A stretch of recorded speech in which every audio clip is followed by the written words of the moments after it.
Hi, I'm Andrew Cain, politics editor of the Richmond Times-Dispatch, and with me today is Alex Keena, an associate professor of politics at Virginia Commonwealth University. We're here to talk about Super Tuesday, particularly in Virginia. So, Alex, thank you for joining me today. I guess we know that the outcome in Virginia on Super Tuesday is unlikely to change the overall trajectory of what's going to happen with the seemingly inevitable nominees on both sides. But we're seeing a lot of activity in the late going here in Virginia. What do you make of the appearances of Nikki Haley, former President Trump, and recently President Biden? What do you make of all the flurry of activity here? Well, in some ways, it's become routine. Every 4 years, you kind of see this in Virginia. But in other ways, it is interesting. You think that the Republican race is a foregone conclusion. Certainly the Democratic race is. But I think this is probably Nikki Haley's last stand. It's really her last hope. Super Tuesday, she has to win. She has to score some sort of victory. And if she's going to win anywhere, it would be in a state like Virginia. Why do you think she sees a particular opportunity in Virginia? I know back in 2016, Marco Rubio got 32% and was about 3 percentage points behind Donald Trump. But that was still a broader field where you had Ted Cruz, John Kasich, you had Ben Carson getting some evangelical votes. Why do you think Haley sees an opportunity in Virginia? Well, it isn't as fractured as a race. 2016, there was a lot of candidates running. But one way to look at the results is Trump didn't get support from nearly 2/3 of Virginia Republicans. And actually, he's never really done very well in the Commonwealth. He's always underperformed. If you think of Virginia as a swing state, he hasn't really performed well. And Virginia is still a state that Republicans can win. I mean, we have a Republican governor. Granted, that statewide politics are a little different than federal politics. But this is the type of state where it's favorable to Nikki Haley's message.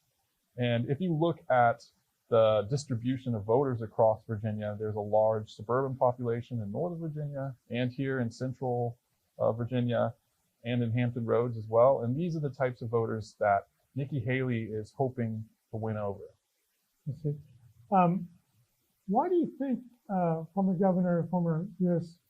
ambassador to the UN, Haley, why is she sticking it out at this point? Is it for her future prospects? Is it so that she can claim that she's the alternative if something happens with one of these court cases? What do you think her game plan is? So I think that there's still a narrow window for the nomination.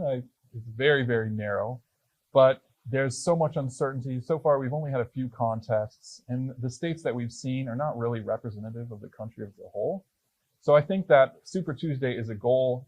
If she can get some sort of momentum, if she can score some victories, then that tells her donors that she's still viable. And heck, if people are going to keep donating to your campaign, why not?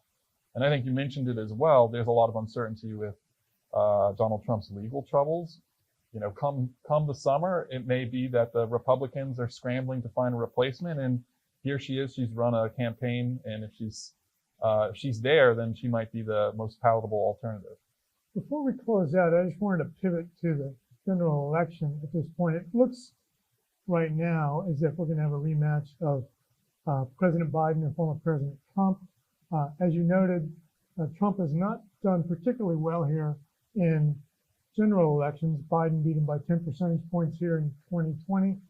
But given that Governor Youngkin won in a lower turnout election in 2021, what do you make of the fact that both Biden and Trump are choosing to make appearances here? Does that mean that both sides think Virginia could potentially still be in play?